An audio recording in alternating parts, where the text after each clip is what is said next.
Hey guys, tonight we're looking at the Wendigo Works MRC micro rig.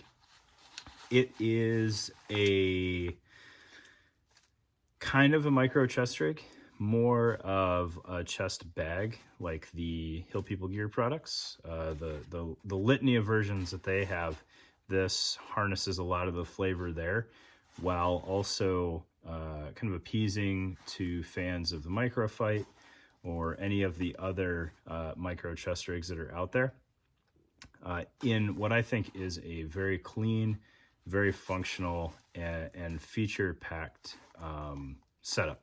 So it is $235 on the website right now, which I do believe includes the kangaroo insert in the back.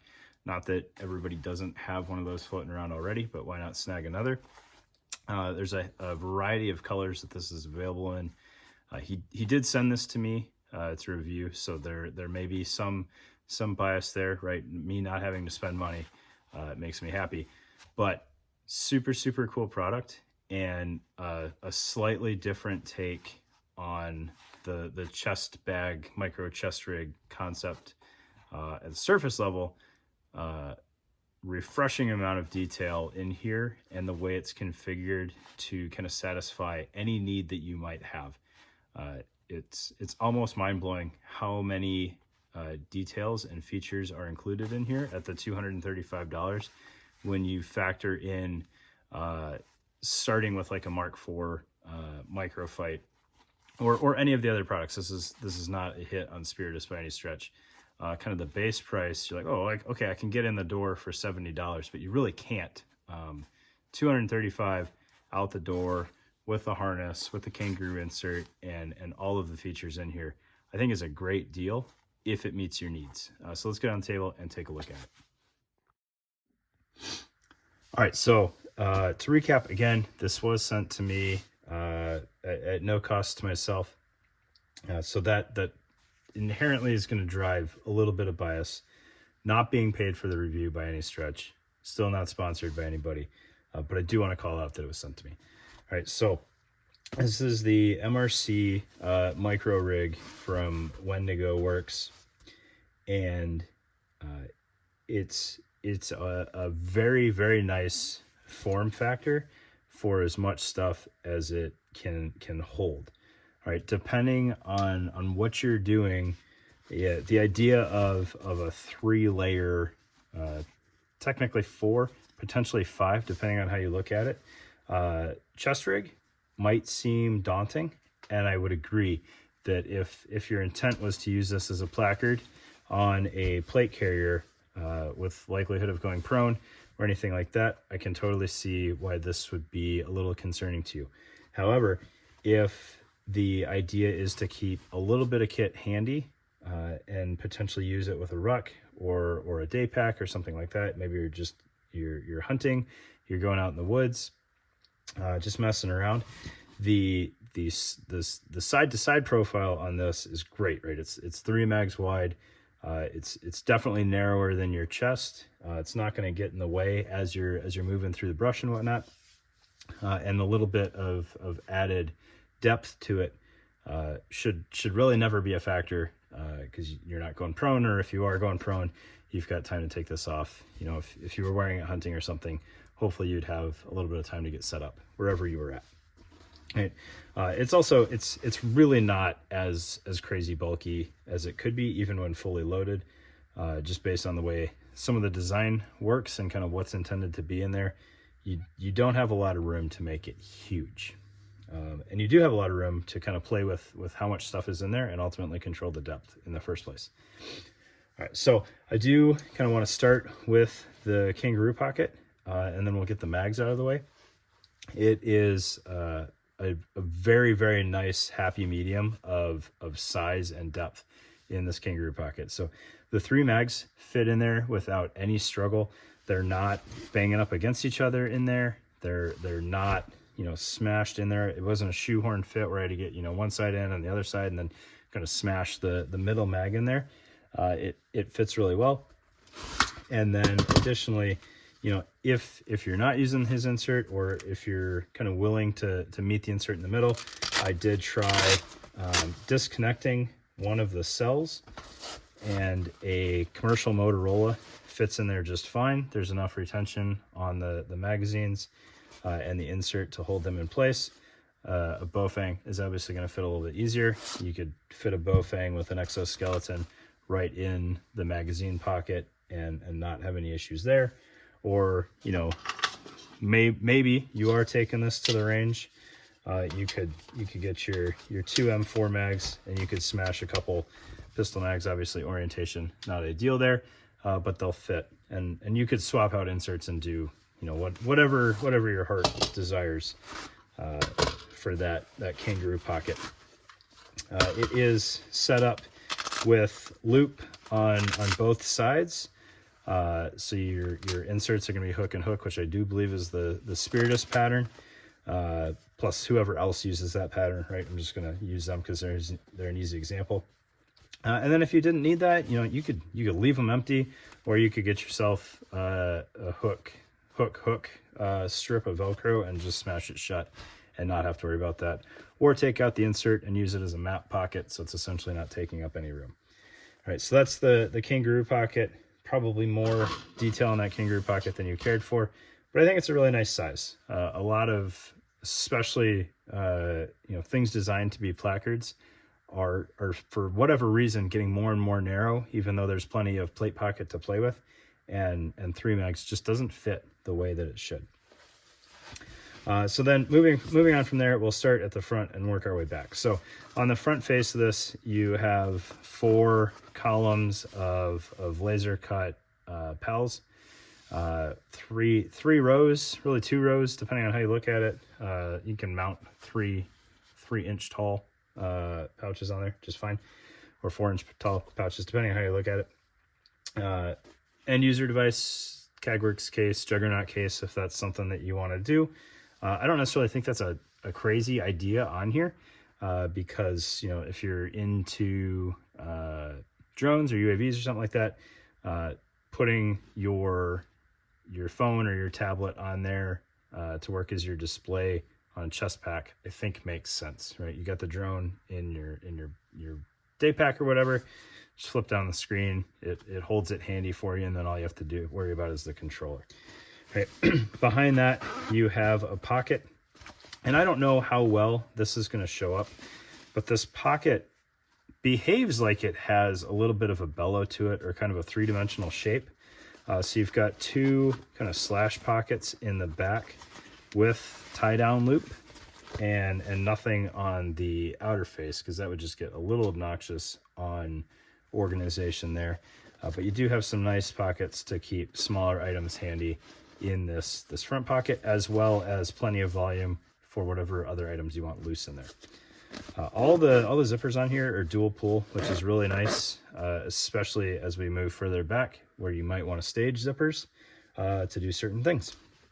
All right, looking at the next pocket back, very nice, almost full clamshell. We'll say functionally full clamshell. You wouldn't necessarily want it to go any further. You'd start wrapping the zipper around that bottom corner, which is going to potentially cause you issues. So it opens up as far as you need it to, with 2 more slash pockets away from the body, 2 slash pockets towards the body with loop lining in there, which I think is pretty slick. So if you had, you know, a dual pistol pocket or dual pistol mag insert that you wanted to drop in there, these PMag 21s, I think they're 21s, fit in there pretty nice. Maybe I have 2 different size mags. I do have 2 different size mags. The PMag 17 fits in there really nice. You put 2 of those and still zip up the pocket, no problem. The 21 would be a little bit aggressive for that pocket. Multi-tool pockets, you know, any kind of dual pistol insert is going to work well in there. And then you've got tie-down loops. And let's say, you know, you didn't want to further expanding the bulk on here, and you wanted to keep a tablet or phone in here, you can use these tie-down loops, run some shock cord, and keep it from flopping open any further. And you could put your phone in there without too much issue. Right. Then moving back from there, you'll notice the tab hanging out of the pocket. Obviously, you don't need that, but if you wanted to mount a pistol in there, it works really well for that. I do appreciate how he tried to optimize this pocket for pistol mounting, right? So you've got hardy chunk of loop in there and a tie down loop, so you can stick your holster to here and tie that off, or you can just use a trigger guard type holster, tie that off in here, rip it open, and your pistol is immediately available. With another 2 slash pockets for whatever you want in there, right? I think that setup is really cool. I appreciate the way that it's optimized for it. The tab is plenty long, so if you're, out in the woods, doing whatever kind of recreational fun you want, and it's cold and you've got gloves on, you've got about 6 inches of pull tab there that you can work with. And obviously, if you don't want to totally advertise that you have a pull tab going into your pocket, you can always tuck some of that away, right? And you could just leave a little bit of it hanging out. And obviously, your mechanics of the draw is going to be a little bit different as you pull the slack out of this and then rip it away from you, but it should still work just fine. All right, and then we've got the kangaroo pocket, which we already went over.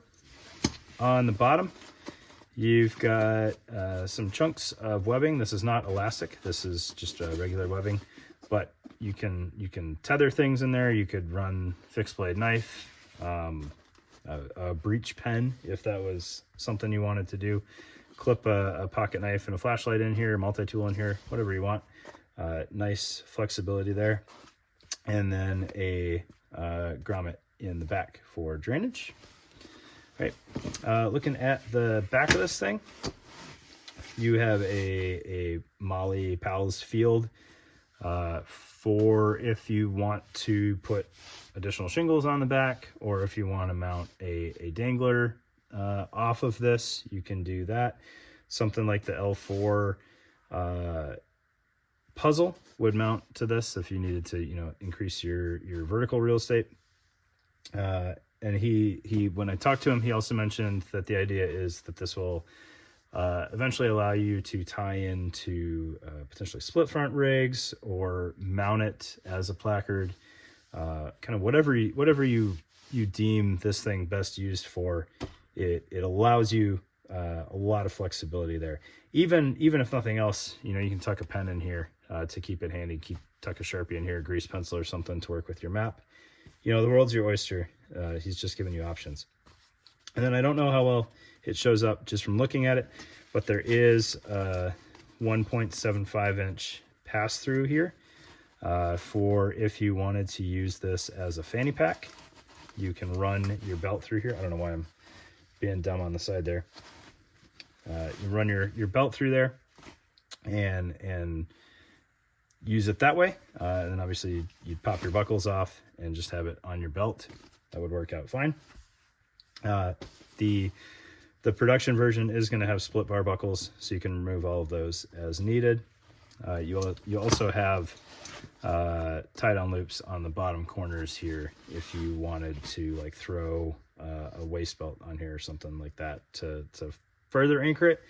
But in using this thing, the harness works out great. I don't have any issues with just the 4 points of contact. And the harness, I think, is really slick on here. It's a little bit of kind of rubberized mesh. I don't know where I've seen this material used before. I think on some commercial backpacks with some nice bias tape. Really minimal harness on here that is not going to get in the way of backpack straps or backpack frames. Whatever you could have full blown ruck on top of this thing and probably never know it. I think the harness is really well done. Super lightweight, and obviously if that's not your thing, it comes with it, but you can pop in whatever you want. You want to use some fat straps or Lunar Concepts harness, have at it. You can change that out as you want. But it is super comfortable. Nice wide cut on there. It doesn't split super wide, so if you're an X harness user, you're not going to feel like this is slipping off your shoulders. If you're an H harness user, it's going to feel great. Really nice harness for as simple as it is. So there you go. that is the MRC micro rig from Wendigo Works, a guy out of Utah, I believe. Super cool stuff. Check out his website. He's got a lot of other cool products. He's got kind of a placard optimized one. I think he's got a slimmer line one. A handful of products out there. Really cool stuff. And I really think for $235, variety of colorways that you can get this in. Some more practical depending on your use than others. There's a lot of features in here for $235. I would not want to make this for that amount of money, but he does, and I'm glad that he does because it's super cool. Thanks for your time, guys.